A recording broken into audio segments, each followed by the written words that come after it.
আমাদের বাড়ির এই ওয়ালটা আমার বেশ ফাঁকা লাগে।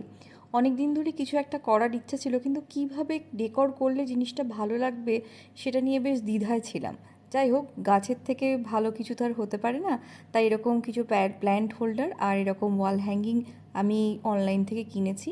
আর এই ছবিটি আমাকে আমার খুব প্রিয় এক ছাত্রী উপহার হিসেবে দিয়েছিল। বর্ধমান থেকে আনার সময় এই কাঁচগুলো ভেঙে যাওয়ায় খুবই কষ্ট হয়েছিল। যাই হোক, এটাকে আমরা ফিক্স করে ফেলেছি এতদিন পরে। আর ভাবলাম এইটাকে আমরা এই দেওয়ালে প্রথম লাগাবো। অভি এইসবে একদম সিদ্ধহস্ত। ওই সব কিছু ঠিকঠাক করে একদম ছবিটা সুন্দরভাবে লাগিয়ে দিয়েছে। আর এরকমভাবে মেপে মেপে সাইডে ওয়াল হ্যাঙ্গিংগুলোকেও লাগাতে বললো। এই পুরো প্ল্যানটাই ওর ছিল।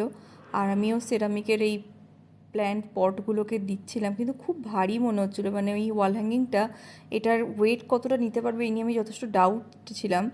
তাই না দিয়ে আমার বাড়িতে থাকা কিছু আর্টিফিশিয়াল সাকুলেন্স ছিল, সেগুলোকেই আমি ওর উপর প্লেস করে দেখলাম একদম মানানসই এবং ওয়েটটাও একদম ঠিকঠাক আছে। তাই এই ওয়াল হ্যাঙ্গিংগুলোর ওপর একটা করে সাকুলেন্স দিয়ে দেখলাম যে ব্যাপারটা বেশ ভালোই লাগছে। আর এটা ছিল হচ্ছে ফাইনাল লুক। কেমন হয়েছে অবশ্যই জানিও।